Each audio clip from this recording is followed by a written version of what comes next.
नमस्कार, मी देवयानी वरसकर। आज आपण एका हटके परंतु सिंधुदुर्गातल्या प्रत्येक व्यक्तीच्या जिव्हाळ्याच्या अशा विषयाबाबत चर्चा करणार आहोत।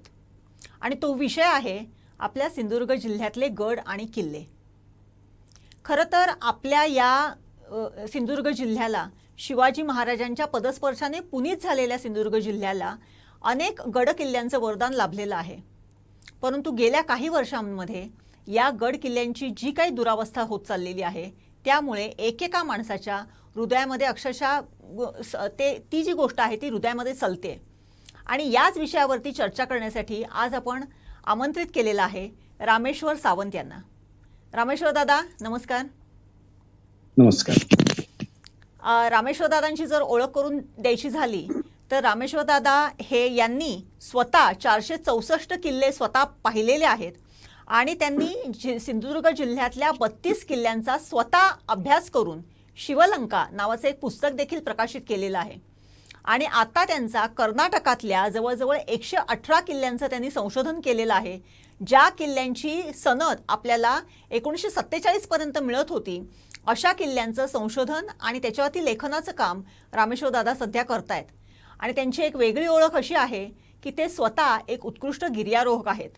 त्यांनी आपल्या भारतातली गिर्यारोहणाची शिखर संस्था नीरी यामधून प्रशिक्षण घेतलेलं आहे। तिथे ते प्रशिक्षणाचं काम देखील करत होते।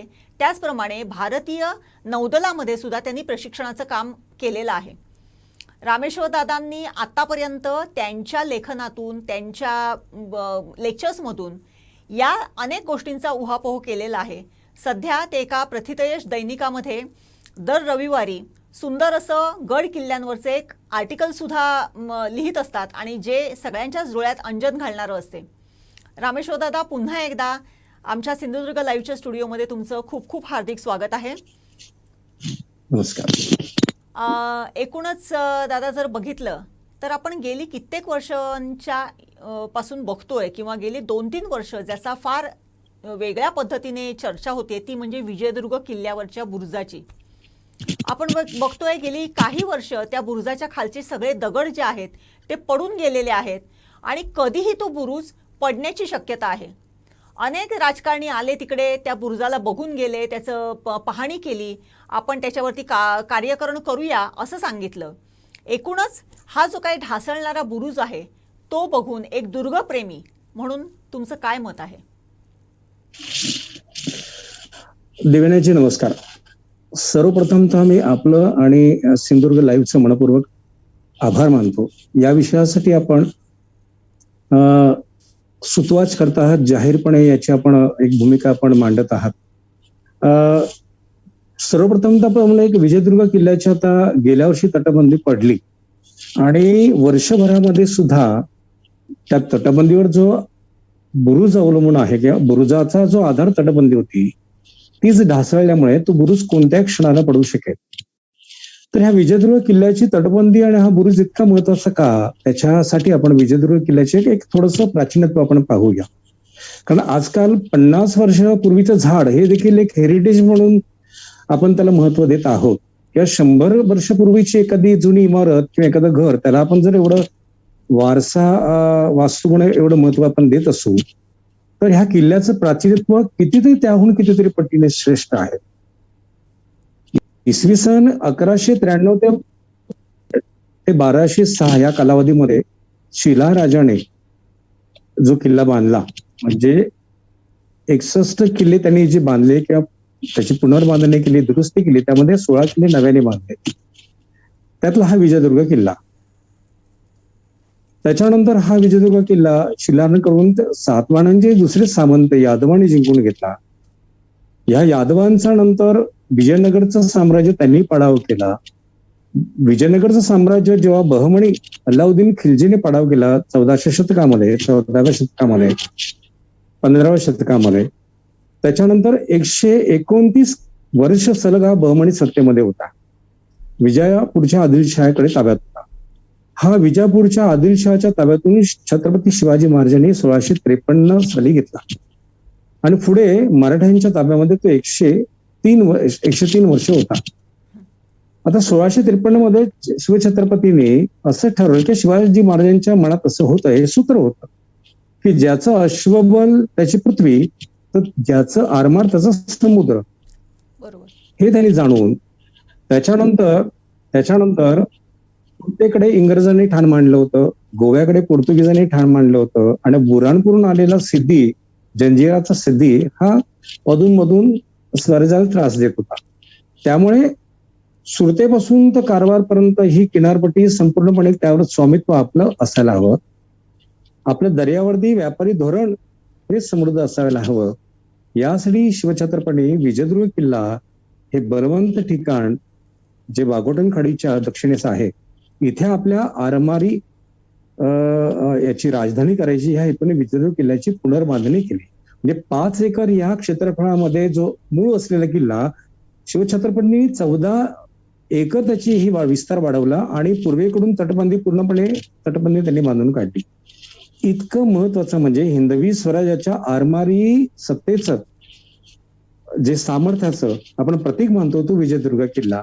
आणि त्या विजयदुर्ग किल्ल्याची अशी हेळसांड व्हावी की वर्षभर त्यावर कुठेही त्याचा गाजावाजा किंवा काही आंदोलनं किंवा त्यावर प्रत्यक्ष काम काही व्हावं असं काही आढळून येत नाही. त्यामुळे मी आपले पुनश्च आभार मानतो की किमान या प्रश्नाला आपण एक समोर आणता आहात. बरोबरच. याचबरोबर खगोलीय दृष्ट्या सुद्धा ह्या किल्ल्याला फार महत्त्व आहे. हेलियम डे दरवर्षी तिथे साजरा केला जातो आणि असं अनन्यसाधारण महत्त्व असलेले ह्या किल्ल्याची डागडुजी किंबहुना जर बुरुज जर उद्या न जाणो जर पडला तर निश्चितच आपल्या म्हणजे आपल्या एका विजयदुर्ग किल्ल्याची हानी तर आहेच, परंतु त्याबरोबर तमाम सिंधुदुर्ग वासियांच्या मनामध्ये जी काही श्रद्धास्थानं आहेत त्यांना कुठेतरी एक त्याची आज पोचेल असंच थोडंसं वातावरण आहे. काय एक दुर्गप्रेमी म्हणून तुमचं काय म्हणणं आहे या संदर्भात? निश्चितपणे की विजयदुर्ग किल्ल्याचं ऐतिहासिक दृष्टिकोनातून आणि वैज्ञानिक दृष्टिकोनातून जागतिक स्तरावर महत्व आहे. जर आपण पाठपुरावा केला असता, आता तुम्हाला एक सांगतो की सेंट्रल गव्हर्नमेंट जे महाराष्ट्रात आज मी तिला एक 700-800 अधिक किल्ले आहेत.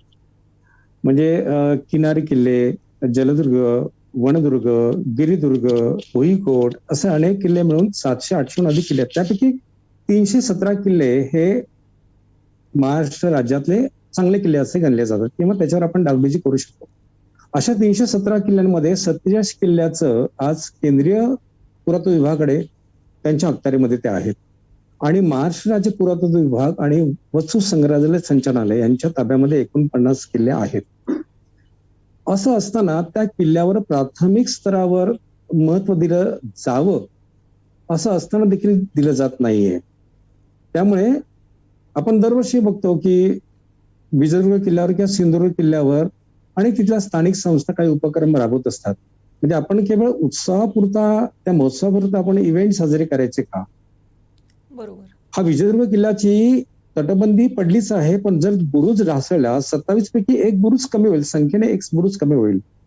परंतु जागतिक स्तरावर जे आपण असं म्हणतो की जागतिक स्तरावर आमची जिल्ह्यातली किंवा आमच्या राज्यातली पर्यटन स्थळं हे किल्ले जर युनेस्कोनं घ्यावेत किंवा जागतिक पर्यटन स्थळ वाढावं किंवा जागतिक स्तरावरचे पर्यटक इकडे यावेत, तर कोणत्या ह्याने आपण त्यांना सुविधा आपण पूर्ण किंवा काय आपण त्यांना दाखवणार आहोत? बरोबर. म्हणजे समाजाची तेवढीच उदासीनता आहे. राजकीय लोकप्रतिनिधी जे आपल्या जिल्ह्यातले आहेत किंबहुना विधानसभा विधान परिषदेमध्ये जिल्ह्यातले मूळ जिल्हावासी असे 20-22 लोक आहेत. तिकडे केंद्रामध्ये लोकसभा किंवा राज्यसभेमध्ये प्रतिनिधित्व करणारे किमान 6-7 खासदार आहेत. असं असताना देखील तिथे केंद्रीय खात्याकडे, केंद्रीय पुरातत्व विभागाकडे आपला हा विजयदुर्ग किल्ल्याचा प्रश्न आपण मांडू नये. बरोबर. विजयदुर्ग किल्ल्याचं एक म्हणजे केंद्र खात्याने, केंद्र सरकारने त्यांच्या एक नगरविकास खात्यातर्फे एक मॉडेल बिल्डिंग बायलॉज हा एक प्रसिद्ध केलेला आहे आणि त्याच्या प्रकरण 8 मध्ये त्यांनी या वास्तूंची एक 3 श्रेणीमध्ये त्यांनी विभागणी केलेली आहे. प्रथम दर्जाच्या वास्तू कोणत्या, द्वितीय श्रेणीच्या कोणत्या, तृतीय श्रेणीच्या कोणत्या. तर ही सिंधुदुर्ग किल्ला आणि विजयदुर्ग वास्तू किंवा हा किल्ला हा प्रथम दर्जामध्ये येत असताना देखील आपण इतका हलगर्जीपणा करत आहोत किंवा बेजबाबदारपणे आपण वागत आहोत, तर ह्याला काय म्हणायचं आहे? ही शोकांतिका झाली, हे दुर्दैव आहे आपलं. आणि हे बरोबर. सिंधुदुर्ग जिल्ह्यामध्येच का आढळून येते? आज पश्चिम घाट माथ्यावर आपण जर देशावर आपण पाहिलं तर तिथे यत्किंचही अशी गोष्ट खपून घेतली जात नाही. तिथल्या लोकप्रतिनिधींना जाब विचारला जातो. किंबहुना लोकप्रतिनिधी तेवढेच सतर्क असतात की अशा कुठच्या प्रकारची ते वाताहत होऊ देणार नाहीत. त्यामुळे गडप्रेमी शिवप्रेमी जे आहेत आणि ज्या लोक स्थानिक स्तरावरच्या ज्या संस्था आहेत त्यांनी आता हिरिरीने काम करायला पाहिजे. बरोबर. नक्कीच स्थानिक स्तरावरच्या संस्था किंवा गडप्रेमी शिवप्रेमी यांनी हिरिरीने काम करायला पाहिजे हे जेव्हा तुम्ही म्हणता त्यावेळेस त्याच्या अगोदर पुन्हा एकदा म्हणजे विजयदुर्ग किल्ल्याचा एक बुरुज पडण्याच्या मार्गावर आहे.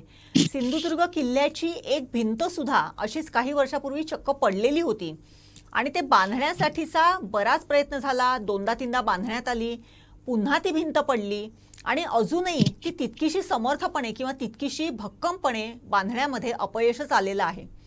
खरं तर 350 वर्षापूर्वी जेव्हा ह्या किल्ल्याची बांधणी झाली तेव्हा कुठल्याही प्रकारचं प्रगत तंत्रज्ञान नसताना देखील अत्यंत भक्कम अशी अभेद्य अशी भिंत बांधण्यात आली. परंतु आज आपण आपल्याला स्वतःला फार प्रगत देशामध्ये किंवा प्रगत तंत्रज्ञानामध्ये आपण जगतोय असं आपण म्हणतो, परंतु सिंधुदुर्ग किल्ल्याची एक भिंत आपण अद्याप बांधू शकलेलो नाहीये. या संदर्भात सुद्धा आपले म्हणणं काय आहे? सिंधुदुर्ग किल्ल्याच्या जे 350 होऊन देखील तो किल्ला आज चांगल्या प्रकारे आहे. मात्र समुद्राकडून जवळपास म्हणजे मी पाहिली तेव्हा जवळपास 42 ठिकाणाहून पाणी आतमध्ये येत होतं. 1 आणि 2 नव्हे तर 42 छिद्र तुम्हाला बुजवावी लागतील. जर आज या क्षणाला अगदी फार पूर्वी नव्हे तर गेल्या वर्षी जर रायगडचा हत्ती तलाव आणि गंगासागर हत्ती तलावाचं पाणी जर त्याच प्रकारे कोणत्या प्रकारचं कॉन्क्रीट सिमेंट न वापरता पूर्वीचं तंत्रज्ञान जे होतं त्या प्रकारचं तंत्रज्ञान वापरून जर कारागिरांनी तिथली डागडुजी करू शकलेत, एकही पाण्याचं आज लिकेज नाहीये. जर कर्नाटकामध्ये राजहंसगडावर ज्याला आपण आता येळूरचा किल्ला असं म्हणतो त्या राजहंसगडाचे जे स्तंभ तो छत्रपती शिवाजी महाराजांनी राजहंसगड हे नाव दिलं छत्रपती शिवाजी महाराजांनी. त्याचं प्रवेशद्वार ढासळल्यानंतर जर कर्नाटक सरकार मूळ प्रवेशद्वाराचे जे बुरुज होते ते बुरुज त्याच पद्धतीने बांधले जाऊ शकतात तर सिंधुदुर्ग जिल्ह्याची तटबंदी आपल्याला बांधता येऊ शकत नाही, असं होऊ शकत नाही. त्यामुळे जे आपण एक जी कीड लागलेली आहे इकडे, कोणती कीड लागली आहे तर इथे कोणत्या प्रकारचा एखादा रस्ता असेल, कोणतं शासकीय स्तरावरचं काम असेल तर त्यावर जर क्वालिटी कंट्रोल किंवा त्यावरचं जे नियंत्रण करणारी कोणी लोकसमूहातली व्यक्ती किंवा एखादी संस्था असायला पाहिजे आणि पारदर्शकपणे जे त्याचं काम व्हायला पाहिजे, जतन संवर्धनाचं काम व्हायला पाहिजे. तिथेही भ्रष्टाचार जर होत असेल तर कोण बोलणार? त्याच्यावर अंकुश कोणी ठेवायचंय? तिथल्या लोकप्रतिनिधी ठेवायचंय, तिथल्या जनतेने ठेवायचंय. आज सिंधुदुर्ग किल्ल्याच्या बाहेर तिथेच काम करणारी एक संस्था आहे. वर्षाकाठी एखादं स्वच्छता अभियान राबवलं म्हणजे किल्ल्याचं काम झालं का? आपण म्हणतो त्याप्रमाणे पैशांचा नाश होतोच आहे, पण एक लज्जा वाटावी आपल्याला की आपण एक ती तटबंदी नीटपणे आपण बांधू शकत नाही. मी तुम्हाला 2 उदाहरणं दिली आहेत, राजहंसगडाचं झालं किंवा रायगड किल्ल्यावरचं झालं. जरा त्या पद्धतीची कामं होत आहेत तर सिंधुदुर्ग किल्ल्यावर काम का होत नाहीये? मग ते ठेकेदार किंवा ते अधिकारी किंवा तिथले लोकप्रतिनिधी यांचं काय संगनमत आहे का? माझा सरळ आणि थेट आरोप आहे. आणि त्याच्यामुळेच हा हलगर्जीपणा आपण करतोय. आपल्याला ह्या गोष्टी दुय्यम वाटतायत. बरोबर. असं सिंधुदुर्ग किल्ला जी महाराजांनी शिवलंका उभी केली त्या सिंधुदुर्ग आणि विजयदुर्ग किल्ल्याची जर ही अवस्था असेल तर आज सिंधुदुर्ग जिल्ह्यामध्ये 32 किल्ल्यांपैकी मी 32 किल्ल्यांचं संशोधन केलं. त्याच्यानंतर 10-11 गढी कोट वाढलेत. गढी म्हणजे सरदारांच्या स्थानिक स्तरावर किंवा एखादा प्रसंग किंवा एखाद्या युद्धाची स्थिती असेल तर छावणी उभारताना एक प्रसंगी तात्कालिक कालावधी करता उभारलेली ती गडी असायची. तर गडी वगळता किंवा काही कोट वगळता आजही 16-17 किल्ले सिंधुदुर्ग जिल्ह्यामध्ये चांगल्या अवस्थेमध्ये आहेत की ज्याचं आपण पुनर्बांधणी किंवा त्याचं पुनर्वसन आपण चांगल्या प्रकारे करू शकू. बरोबर. आणि कुठेही केंद्र सरकारच्या पुरातत्व विभागाची किंवा राज्य पुरातत्व विभागाची अडचण येत नाही, मात्र फॉलोअप करायला पाहिजे.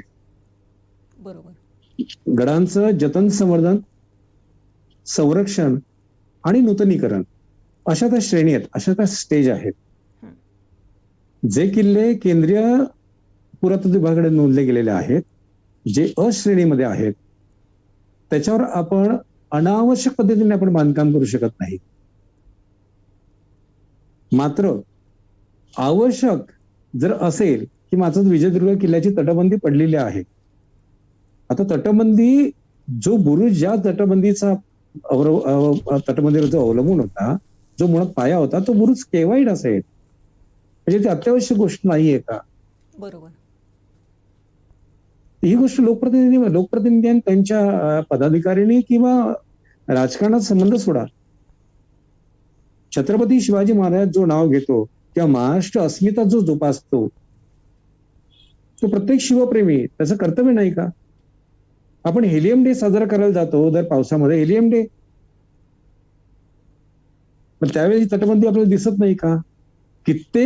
कित्येक शिवप्रेमी, कित्येक किल्ल्यांवर प्रेम करणारे धारकरी आज महाराष्ट्राच्या कानाकोपऱ्यातून विजयदुर्ग पाहायला येतात. महाराष्ट्राच्या कानाकोपऱ्यातून कुटुंबासहित लोक सिंधुदुर्ग किल्ला पाहायला येतात. हो. सिंधुदुर्ग किल्ला पाहिल्यानंतर तारकर्लीचं पर्यटन आहे, देवबाग तारकर्लीचं पर्यटन नंतर आहे. हे सिंधुदुर्ग किल्ल्यामुळे आहे.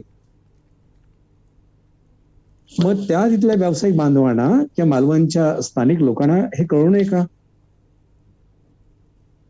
ही शोकांतिका आहे, हे दुर्दैव असं मी म्हणेन. नक्कीच. रामेश्वर दादा, आता जसं तुम्ही उल्लेख केलात की त्या ठिकाणची जनता किंवा तिथल्या जे काही स्थानिक प्रशासन आहे ते आणि मग लोकप्रतिनिधी यांच्या सगळ्यांच्या संयुक्त प्रयत्नाने किंवा संयुक्त एका स्ट्रॉंग अशा विलने ह्या सगळ्या गोष्टी सुकर होऊ शकतात.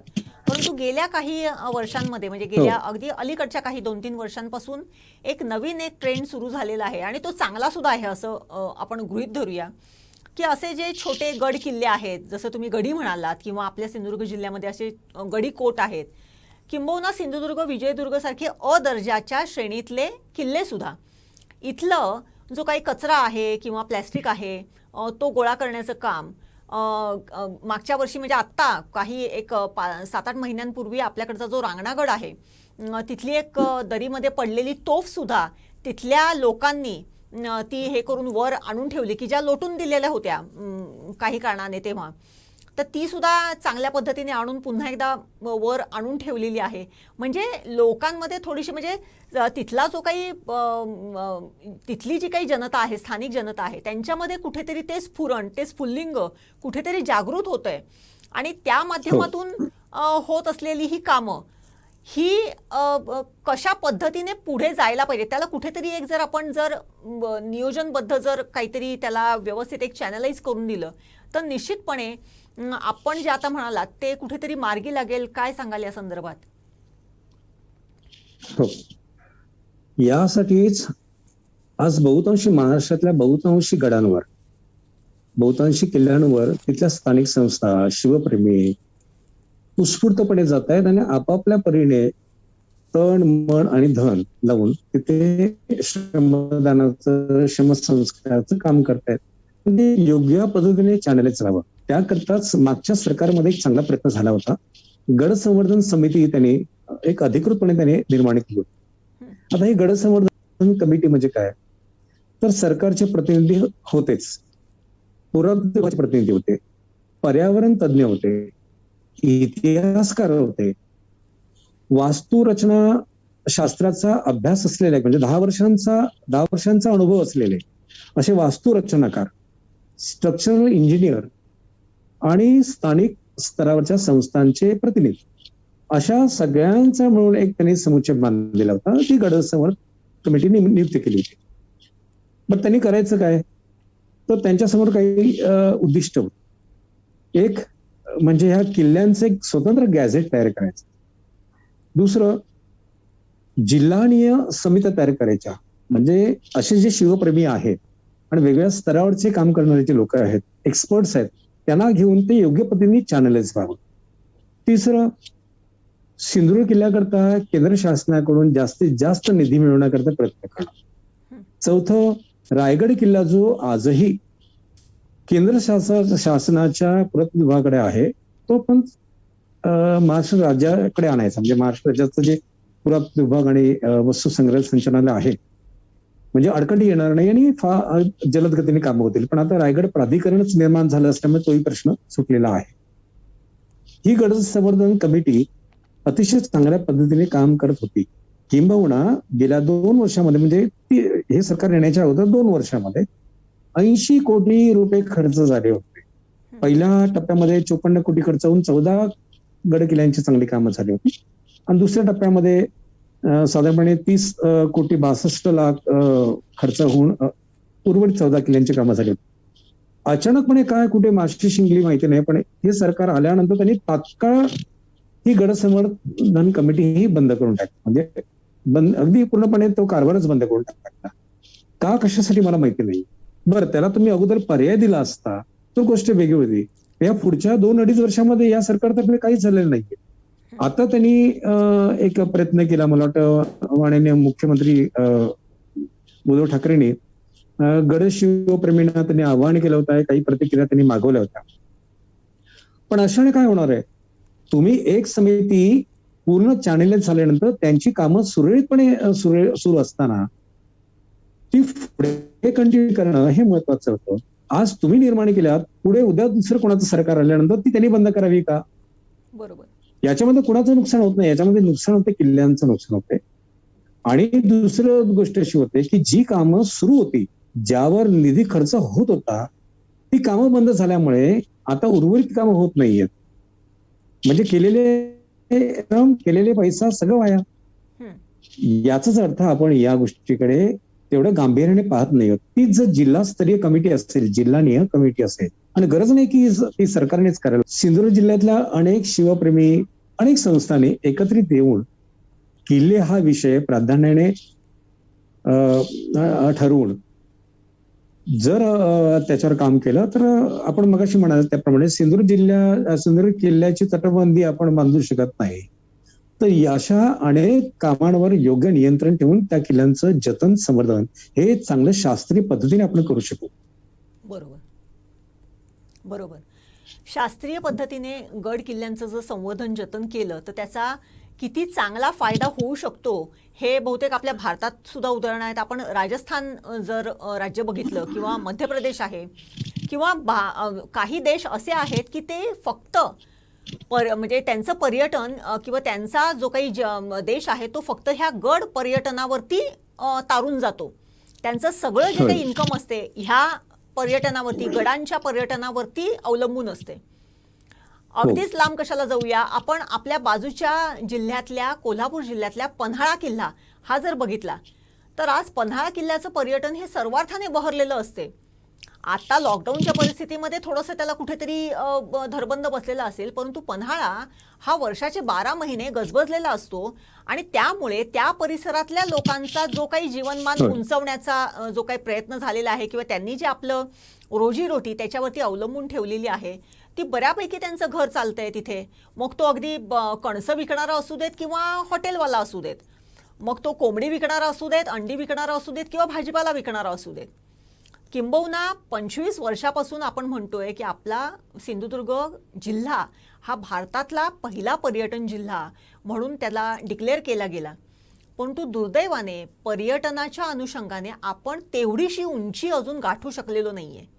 आणि रामेश्वर दादा, आपल्या जिल्ह्यामध्ये जसं तुम्ही म्हणताय की एवढे किल्ले आपल्या जिल्ह्यामध्ये आहेत, एवढे गडकोट आपल्या जिल्ह्यामध्ये आहेत की केवळ त्यांच्यावरती सुद्धा जर आपण कॉन्सन्ट्रेट केलं तर आपला हा जिल्हा जो आहे हा सर्वार्थाने चांगल्या पद्धतीने पुढे भविष्यामध्ये मार्गक्रमण करू शकतो. मग या संदर्भामध्ये आपलं काय म्हणणं, म्हणजे पर्यटन पर्यटन पर्यटन हे फक्त जसं तुम्ही म्हणाला तसं तारकर्लीचं पर्यटन हे आपल्याला अपेक्षित आहे का? अशा पद्धतीने जर गड किल्ल्यांचं संवर्धन करून जर आपण तिथे पर्यटनाचा इमिजिएट प्रयत्न केला तर सर्वसामान्य लोकांपासून अगदी 5 स्टार हॉटेलच्या येणाऱ्या ह्यांच्यापर्यंत सगळ्यांना त्याचा उपयोग होऊ शकतो. या संदर्भात तुमचं काय म्हणणं आहे? सिंधुदुर्ग जिल्हा हाच मुळात एक अरबी समुद्र, मावळतीचा अरबी समुद्र आणि आपण पूर्वेकडे सह्याद्री अशा सुंदर कोंदणामध्ये, म्हणजे भौगोलिक पार्श्वभूमी कशी आहे बघा. ह्या जिल्ह्याला भौगोलिक सौंदर्य आहे, ऐतिहासिक गौरवशाली इतिहास आहे, बायोडायव्हर्सिटी चांगल्या प्रकारची आहे आणि लेणी आहेत ऐनाड सारखी. अतिशय म्हणजे देश आणि कोकण यांना जोडणारे प्राचीन काळाचे घाटमार्ग आहेत. हे एक वेगळं सौंदर्य आहे. आणि हे किल्ले एवढं सगळं आहे असताना सुद्धा आपण म्हणाल्याप्रमाणे सिंधुदुर्ग जिल्हा पर्यटन जिल्हा हा महाराष्ट्रातला पहिला जिल्हा जाहीर होऊन देखील आपण करू शकलो नाही. याचं कारण दूरदृष्टीचा अभाव. आणि दुसरी गोष्ट काय की आपल्याकडे कागदी बाग फार नाचवले जातात किंवा फक्त आश्वासनं किंवा घोषणा या घोषणाबाजीमध्येच आपण फार काम करतो आहोत. प्रत्यक्षात जे व्हायला पाहिजे काम की त्या किल्ल्यांची डागडुजी, किल्ल्यांचं सौंदर्य, किल्ल्यांचा परिसर, एक पर्यटन स्थळ जर डेव्हलप झालं आपण तर त्याच्यावर जवळपास 30 ते 32 लोकांचा रोजगार मिळत असतो. ती एक चेन असते. तर आपल्याकडे एवढी विविधता असताना सुद्धा आपण करू शकलो नाही म्हटलं आता या इतक्या वर्षानंतर, हे आपलं दुर्दैव नाही का? आपण पन्हाळगडचा उल्लेख केलात.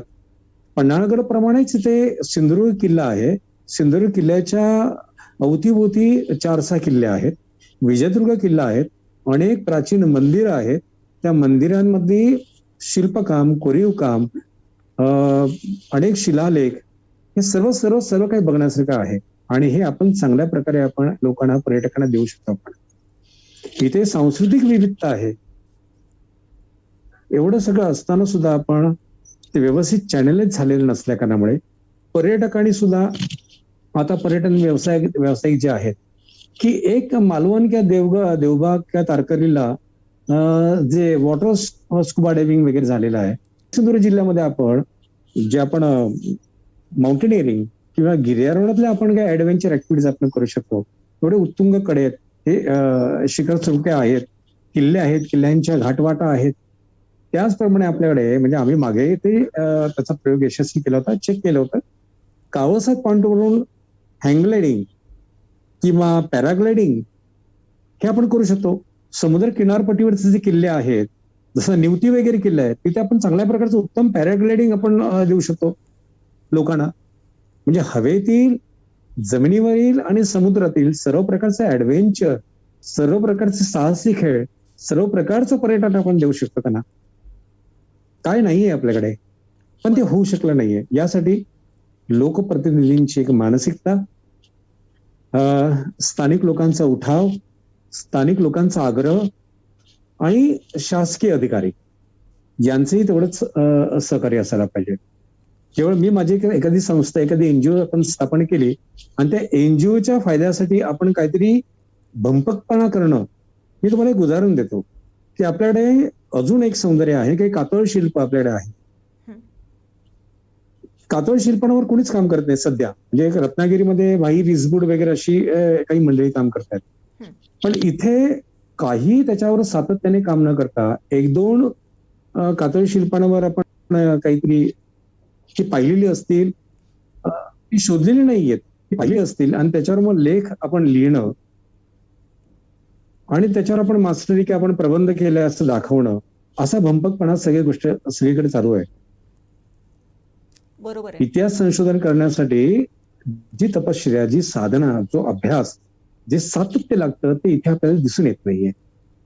त्यासाठी अशी एक प्रकारे जिल्हानीय म्हटलं की जिल्हानीय कमिटी की जिथे अशा विविध स्तरावर वेगळ्या क्षेत्रामध्ये काम करणारी जी लोक आहेत त्यांनी एकत्रित येऊन त्यांचा वार्तालाप होणं, त्यांचा संवाद होणं हे खूप महत्वाचं. त्या विचारांची देवाणघेवाण होणं हे खूप महत्वाचं. आपल्याकडे मगाशी म्हटलं पण बायोडायव्हर्सिटी एवढी सुंदर आहे की मध्ये आम्ही कावळसाद म्हणजे आंबोली म्हटल्यानंतर फक्त तिथला वॉटरफॉल, धबधबा एवढंच प्रसिद्ध. बरोबर. पण आंबोलीच्या अवतीभोवती नारायणगड किल्ला आहे, महादेवगड किल्ला आहे, कावळसाचं खोरं आहे आणि त्या कावळसाच्या खोऱ्यामध्ये अतिशय सुंदर प्रकारची बायोडायव्हर्सिटी आहे. विविध प्रकारचे पक्षी, विविध प्रकारची फुलपाखरं, विविध प्रकारचे प्राणी. याचा अभ्यास नको व्हायला, त्यासाठी प्रोत्साहन नको का द्यायला? बरोबर. त्याच्यासाठी सर्वांनी मिळून येणं आणि त्यासाठी सर्वांनी मिळून एकत्रित येऊन साधना करणं हे खूप महत्वाचं आहे. तर हे बरोबर होऊ आहे. शकेल. बरोबर आहे. आता जो तुम्ही शब्द वापरला, साधना करणं फार महत्वाचं आहे. किंबहुना ही साधना जर असेल तरच त्याचा चांगला रिझल्ट आपल्याला मिळू शकेल. आणि मगासपासून तुमच्या हो. बोलण्यामधून सातत्याने हेच येते की स्थानिक प्रशासन, लोकप्रतिनिधी आणि स्थानिक जनता यांचा एकत्रितपणे जर त्यांनी एखादी जर गोष्ट जर करायचं जर ठरवलं तर निश्चितचपणे त्याचा चांगला परिणाम या सगळ्याच अनुषंगाने आपल्याला दिसून येईल की जे दुर्दैवाने आपल्याकडे होत नाहीये. हे जेव्हा आपण म्हणतो की स्थानिक होय. प्रशासन, स्थानिक जनता आणि स्थानिक लोकप्रतिनिधी ह्यांचा जेव्हा विचार करतो तेव्हा एक गोष्ट मात्र ह्याला आहे की याला कुठेतरी एका चाकोरीबद्ध ह्याच्यामध्ये किंवा नियमांमध्ये ठेवण्यासाठी राज्य शासनाचा आणि केंद्र शासनाचा जो पुरातत्व विभाग आहे तो काम करत असतो. बऱ्याच वेळेस या दोन विभागांच्या म्हणजे काही किल्ले जसं तुम्ही म्हणालात की पुरातत्व विभागाच्या अखत्यारीत आहेत, काही किल्ले राज्य शासनाच्या पुरातत्व विभागाच्या अखत्यारीत आहेत आणि त्यामुळे त्यांच्या ज्या काही नियमावली आहेत, त्यांच्या ज्या काही अटी शर्ती आहेत, त्यांचे जे काही निकष आहेत त्याच्यामध्ये कुठेतरी ते बसवता ह्या किल्ल्यांची कुठेतरी पडझड होते. असा जो काही थोडासा लोकसमाजामध्ये जो काही प्रवाद आहे तो कितपत खरा आहे असं आपल्याला वाटते? नाही, यत्किंचितही नाही. मी थेट या प्रश्नाचं उत्तर देतो. यत्किंचितही नाही. जर महाराष्ट्राच्या बाहेरचे किल्ले अतिशय आजही ते पूर्वीचे किल्ले आहेत, ते हेरिटेज किल्ले आहेत ते, आणि त्यावरचं अतिशय चांगल्या प्रकारचं पर्यटन चालू आहे, त्यावर चांगल्या प्रकारची डागडुजी, त्यावर चांगल्या प्रकारचं जतन संवर्धन जर होतं आहे, तर आपल्याकडच्या किल्ल्यांचं का होऊ नये? किंवा सिंधुदुर्ग जिल्ह्याच्या आपण बाहेर गेलो, देशावर बघा तुम्ही किंवा पुण्याकडच्या जवळच्या किल्ल्यांकडे बघा. एक सिंहगड किल्ला आहे, तोरणा किल्ला आहे, राजगड किल्ला आहे. तोरणा, सिंहगड सारख्या किल्ल्यांवर सुद्धा वर्षानुकाठी निधी पडत असतो. बरोबर. का तिथे कोणी अडकटी करणार कोणी नाही का? तिथे पुरातत्व विभाग नाहीये का? MTDC तर्फे सुद्धा तिथे कामं झालेली आहेत, वन विभागातर्फे सुद्धा कामं झालेली आहेत. मग ही कशी सरळ झालेली आहेत का? म्हणजे अगदी सोपी आहेत का? किंवा ही झालीच नाहीत का? तर कामं तर झालेली आहेत, म्हणजे होत आहेत. याचा अर्थ पुरातत्व विभाग कुठेही अडकटी करत नाहीये. आज तुम्ही पवना या परिसरामध्ये तुम्ही तिकोणागड वगैरे पाहिला, अतिशय चांगल्या प्रकारचं काम चालू आहे, अतिशय चांगल्या प्रकारचं. की तिथे पुरातत्व खातं नाहीये का? ते कुठे अडचणी आणतायत का? अजिबात नाही. करण्याची मानसिकता हवी, त्यासाठी कसून प्रयत्न करायला हवेत. मगाशी म्हटलं, मी तुम्हाला सांगितलं की केंद्र शासनाच्या अखत्यारीतला जो पुरातत्व विभाग आहे त्यांनी हे निकष किंवा हे जे नियम किंवा नियमावली जी केलेली आहे ती जाचक असणं स्वाभाविक आहे आणि ती असायलाच पाहिजे. याचं कारण अदरवाईज अन्यथा त्या किल्ल्यांचा गैरफायदा घेतला जाऊ शकतो. असं अनेक किल्ले आज आपल्याकडे रत्नागिरी जिल्ह्यातला गोपाळगड किंवा सिंधुदुर्ग जिल्ह्यातला भगवंतगड, हे काही तिथल्या लोकांनी स्वतःची प्रॉपर्टी म्हणून ती ताब्यात घेतलेली होती. त्यावेळेला हे नियमावली किंवा हे निकष काम करतात, पुन्हा त्यांना पुरातत्व विभागाकडे ते द्यावे लागले. बरोबर. त्यामुळे अशी कुठेही तुम्ही एखादी कामाची अत्यावश्यक बाब असेल तर त्याचा पाठपुरावा करणं आणि योग्य पद्धतीने ते सादरीकरण करणं हे महत्वाचं आहे. असं नाही ना की एखादा निधी जमा झाला किंवा 4 संस्थांकडून 4 NGOs कडून मी निधी मंजूर करून घेतला किंवा जमा केला आणि मी काम करायला लागलो, असं होत नाही. त्या कामाची मी मगाशी म्हटल्याप्रमाणे की त्यांनी जी श्रेणी केलेली आहे ती प्रथम वर्ग जी आहे, अ श्रेणी जी आहे, जिथे अत्यावश्यकता नसेल तिथे तुम्ही त्या वास्तूंना हाती लावू शकणार नाही. दुसऱ्या श्रेणीमध्ये त्यांनी असं केलेलं आहे की जिथे ढासळलेली एखादी तटबंदी असेल, एखादी वास्तू असेल, तर त्याच्या कलात्मक दर्जाला कुठेही अडकाठी येणार नाहीये, त्याला बाधा येणार नाही. त्याचे व्यवस्थित त्याचे नकाशे, त्याची शास्त्रीय त्याची मांडणी, त्याचा अभ्यास करून त्याच्यावर आपण बांधकाम करू शकतो. आणि तिसरा प्रकार जो आहे तो पूर्णतः नूतनीकरण आहे. म्हणजे एखाद्या वास्तूला जोडून आपण नवीन बांधकाम करू शकतो किंवा त्या परिसरामध्ये आपण नवीन बांधकाम करू शकतो. हे सगळं आहे, फक्त तुम्ही त्याचा फॉलोअप घेतला पाहिजे. मला एक सांगा, मी आता फॉलोअप बऱ्याच वेळा शब्द वापरला. 1 वर्ष होत आलं, बरेच खासदार, बरेच आमदार, बरेच लोकप्रतिनिधी विजयदुर्गाच्या पायथ्याशी जाऊन त्यांनी फोटो सेशन करून घेतलं. 1 वर्षामध्ये ह्या आमदारांनी किंवा खासदारांनी दाखवावं आम्ही केंद्रीय पुरातत्व विभागाकडे किती फॉलोअप घेतला.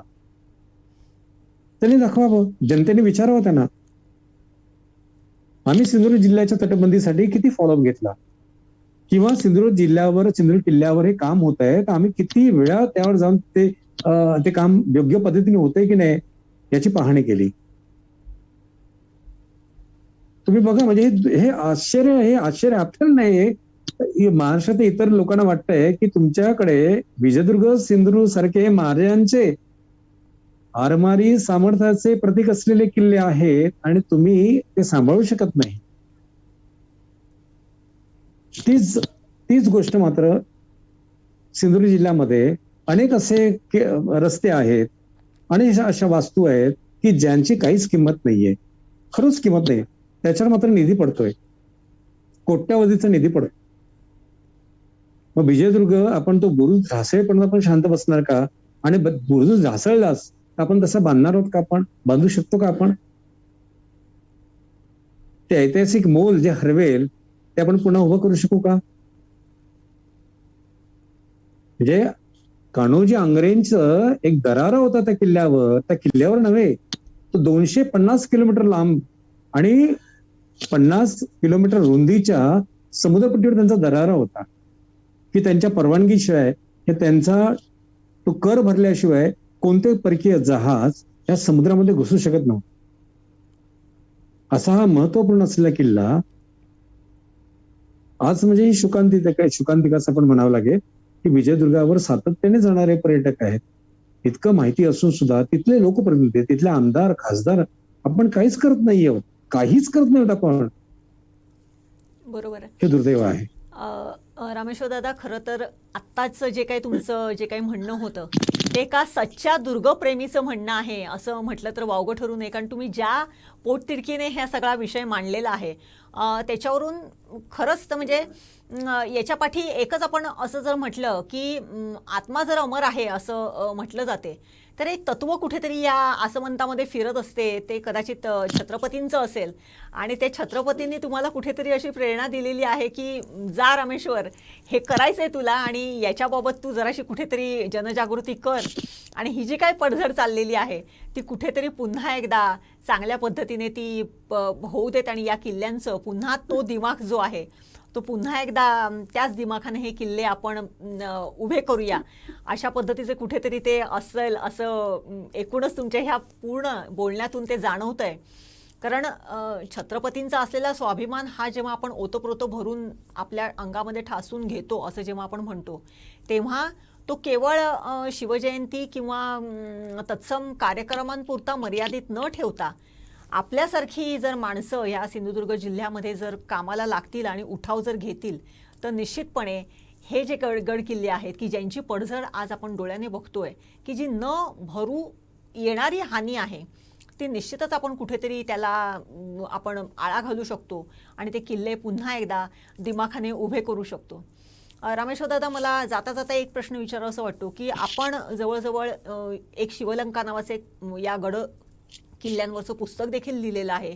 आता तुम्ही कर्नाटकातल्या शिवछत्रपतींच्या पदस्पर्शाने पावन झालेल्या किल्ल्यांसंदर्भामधलं संशोधन करत आहात. एकूणच आज जेव्हा आपण या परिसरातले असे गड कोट किल्ले बघतो की गिर्यारोहणाच्या माध्यमातून तुम्ही अनेक किल्ल्यांवरती जात असता, काही अंतश अशा किल्ल्यांवरती जात असता की जिकडे सगळीकडे झाडी वाढलेली दिसते, बुरुजांवरती झाडी वाढलेली दिसते, ठिकठिकाणी त्या इमारती किंवा त्या ज्या काही भिंती आहेत त्यांच्या पडझड झालेल्या दिसतात. अशा पार्श्वभूमीवरती आता आपली चर्चा झालीत की स्थानिक लोकांनी सुद्धा तेवढाच उठाव करायला पाहिजे, पण याच्यासाठी 1-2 संस्था उपयोगी नाहीत, तर तो मास क्वांटिटीवरती त्याचा उठाव होणं आवश्यक आहे. तर अशा स्वरूपामध्ये आपण आपल्याकडून कशा पद्धतीने याला सुरुवात केलेली आहे? अ, सर्वप्रथमतः अगोदर मी हे करतो की मी एक सामान्य शिवप्रेमी आहे. अ, आणि अनेक किल्ले पाहिलेत. आजही प्रत्येक किल्ला पाहताना मला नवख्यासारखा मला भास होतो. नवख्यासारखा म्हणजे मला प्रत्येक गोष्ट, प्रत्येक किल्ला, प्रत्येक गोष्ट काहीतरी शिकवत असतो किंवा मला तिथे दिसत असते. अ, तो एक तो आता नजरेचा माझा तो भाग झालेला आहे आणि आसक्ती असते आपल्याला की आपण वेगळा किल्ला किंवा वेगळं स्थळ आपण कोणत्या नजरेतून पाहावं. तर त्याच्यामुळे प्रत्येक किल्ला मला माझी वेगळ्या प्रकारे तहानभूक माझी ती भागवत असतो. त्यामुळे मी एक सामान्य शिवप्रेमी आहे. काय करता येईल? तर बरंच काही आपल्याला करता येईल. मी काय करतो तर मी आता हेच करतोय की सिंधुदुर्ग जिल्ह्यातले किल्ले जसे आहेत तसे अनेक किल्ले आहेत. अनेक ठिकाणी अनेक जिल्ह्यांमध्ये काही संस्था कार्यरत आहेत. त्या त्या किल्ल्यांवर काय करता येऊ शकत असेल ते त्यांना सुचवणं. कारण मी प्रत्येक ठिकाणी मी पोहोचू शकत नाही. त्यामुळे अत्यावश्यक जे आहे ते करणं गरजेचं आहे. ते तिथल्या शिवप्रेमींना जर आवाहन केलं तर ते काम अशा पद्धतीने कामं चालू आहेत. कर्नाटकच्या किल्ल्यांचा तुम्ही जो उल्लेख केलेला आहे. आपण एक आंध्र प्रदेश, तामिळनाडू आणि कर्नाटक महाराजांची जी दक्षिण दिग्विजय मोहीम झाली 1678ला, तेव्हा आपण ह्या कर्नाटक, तामिळनाडू आणि आंध्र प्रदेश हा जो नव्याने भूभाग आपण मिळवला, जिंकला, त्यातले महाराजांनी काही नवीन किल्ले बांधलेत, काही जुने किल्ले होते त्यांची डागडुजी केली, त्यांची नावं दिलीत. म्हणजे गजेंद्रगड, पारसगड, श्रीमंतगड, राजहंसगड अशी बरेच किल्ले आहेत. देश स्वतंत्र झाल्यानंतर, भाषावर प्रांतरचना झाल्यानंतर महाराष्ट्र आणि कर्नाटकातल्या किल्ल्यांचा काही संबंध उरला नाही. त्यामुळे त्यांनी सोडून दिला तो विषय. पण जे किल्ले महाराजांनी बांधलेले आहेत त्यांचं नाविन्य त्याच पद्धतीने आहे. म्हणजे गोमुखी पद्धतीचे दरवाजे, बुरुज वगैरे, आणि त्याच्यावर महाराष्ट्रातल्या इतिहास संशोधकांनी लिहिलेलं नाहीये. तर ते काहीतरी काम करावं किंवा ते महाराष्ट्रातल्या शिवप्रेमींसमोर आणावं. त्या दृष्टीने मी कर्नाटकातल्या त्या 118 किल्ल्यांचा मी अभ्यास करतोय, संशोधन करतोय. बऱ्यापैकी काम झालेलं आहे, परंतु बरंच खर्चिक असल्या कारणामुळे तो विलंब लागतोय. आणि अशा कामासाठी कोणी आपल्याकडे उत्स्फूर्तपणे कोणी सहकार्य करत नाही. कारण जसं सिंधुदुर्ग, विजयदुर्ग हे किल्लेच प्रामुख्याने आपल्याकडे जर उपेक्षेच्या गर्तेत आहेत, तर हे विषय याचा उल्लेख न केलेला बरं. त्यामुळे जसं जमेल तसं मी त्या विषयावर मी काम करतोय. पण हे पोटतिडकीने आणि साधना ही ठेवूनच आपल्याला काम करावं लागतंय. मी सिंधुदुर्ग जिल्ह्यातल्या शिवप्रेमींना, अनेक संस्थांना, राजकीय पक्षांना आवाहन करेन आणि त्याच्यापेक्षा मी प्रामुख्याने विनंती, प्रार्थना मी मीडियाला करेन, वर्तमानपत्रांना करेन, आपणाला करेन की हे प्रश्न आपण जर लावून धरला आणि याला जबाबदार तुम्ही जर जिल्हा प्रशासन किंवा हे लोकप्रतिनिधी यांना जर तुम्ही भाग पाडलात, त्यांना त्याच्या व्यक्त व्हायला तुम्ही भाग पाडलात, तुम्हीच करू शकता. अदरवाईज माझ्यासारखे किंवा आम्ही शिवप्रेमी खूप कमी पडू या गोष्टींसाठी. कारण 1-2 वेळा आम्ही जाऊ शकतो अशा लोकांकडे. त्यांचा वेळ मिळणं आधी फार कठीण गोष्ट असते त्यांच्या कार्यकर्त्यांनी, पदाधिकाऱ्यांच्या घराण्यामध्ये. आणि ह्या विषयाला ते कितपत समजतात आणि किंमत देतात हेही महत्वाचं असतं. त्यामुळे 1-2, 2-3 वेळा आम्ही जाऊ शकतो. महाराजांकरता, किल्ल्यांकरता अजून 7-8 वेळा जाऊ. पण त्या जाणीवेने त्यांनी काम करणं, त्याचा पाठपुरावा करणं हे फार महत्वाचं आहे. त्यामुळे मी खरोखर सांगतो ना, मी विनंती करतो, प्रार्थना करतो की जिल्हावासीय एकवटले पाहिजेत. आणि इथे कोणत्या पक्षाचं काही किंवा पक्षीय लोकांचं काही हे नाहीये. शिवाजी महाराज आपलं दैवत आहेत. त्याच्यामुळे प्रत्येकाचं ते कर्तव्य आहे. आणि ते जर एकत्रित झाले तर आपण जिल्ह्यातले किमान 7-8 किल्ले चांगल्या प्रकारचे आपण करू शकतो, हा मला विश्वास आहे. नक्कीच. रामेश्वर दादांनी खरं तर त्यांच्या आतापर्यंत जे काही बोलत होते त्याच्यामधून एक वेगळंच स्फुल्लिंग जागृत केलेलं आहे. खरं तर त्यांचं उत्तर ऐकताना एकीकडे कुठेतरी थोडीशी चीड पण येत होती आणि एकीकडे कुठेतरी अशी एक उर्मी जागृत होत होती की आपण आत्ता उठूया आणि आपण एक टीम जमा करूया आणि या सगळ्या कामाला अगदी जोमाने लागूया. असंच प्रेरणा देणारं आणि उत्स्फूर्त असं रामेश्वरदादांचं आतापर्यंतचे जे काही त्यांनी जे काही त्यांचे मनातले जे काही हे बोलून दाखवले ते होते. खरं असं म्हटलं जाते की राकट देशा कणखर देशा दगडांच्या देशा. दगडांचा देश हा आपला महाराष्ट्र आहे, आपण कबूल करतो, परंतु त्याबरोबर आपली मनं सुद्धा ही दगडांची झालेली आहेत का? खरं तर आता रामेश्वरदादांनी जे जे काही सांगितलं ते त्यांनी अत्यंत पोटतिडकीने सांगितलं. आणि खरं तर हे दुर्दैव हे अशा इथपर्यंत येऊ नये अशी एक जनसामान्यामध्ये त्यांची मनामध्ये अशाच प्रकारची भावना आहे, परंतु ते आपण पूर्ण करू शकतोय का? त्यांनी खंत देखील एक बोलून दाखवली की अशा कामांना कुठेही तेवढंसं प्रोत्साहन किंवा प्रेरणा मिळत नाही. मग असं असताना या सगळ्या आपण जेव्हा आपण शिवछत्रपतींचं नाव घेतो, त्यांचे कार्यक्रम मोठ्या दिमाखामध्ये साजरे करतो आणि जे शिवछत्रपती पूर्ण भारतवर्षाचे एक दैवत आहे, त्यांचे हे असे महत्त्वाचे गड किल्ले आपल्या डोळ्यासमोर आपण ढासळून जाताना बघणार आहोत का?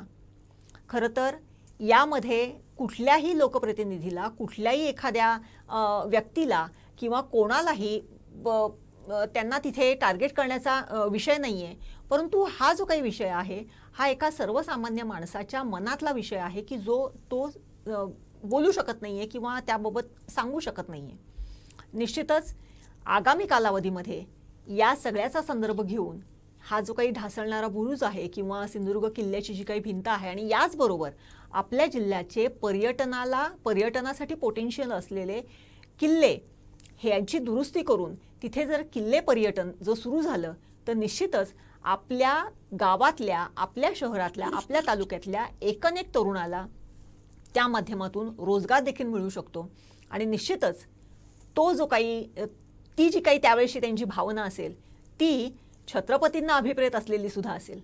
रामेश्वरदादा, तुम्ही इथे आज आलात आणि आपल्या मनातलं जे काही अत्यंत निस्पृह असं जे काही तुम्हाला जे वाटत होतं ते तुम्ही शब्दांकन आमच्या समोर केलं, त्याबद्दल संपूर्ण सिंधुदुर्ग लाईव्हच्या परिवारातर्फे मी तुमची खूप खूप आभारी आहे, तुमचे धन्यवाद मानते. आणि हे जे काही शिवछत्रपतींचं स्फुल्लिंग आहे हे आपण सगळ्यांनी असंच एवढ्याच ताकदीने आपण पुढे नेऊया अशी आपण या निमित्ताने प्रार्थना करूया. धन्यवाद. नमस्कार. आपले खूप खूप आभार.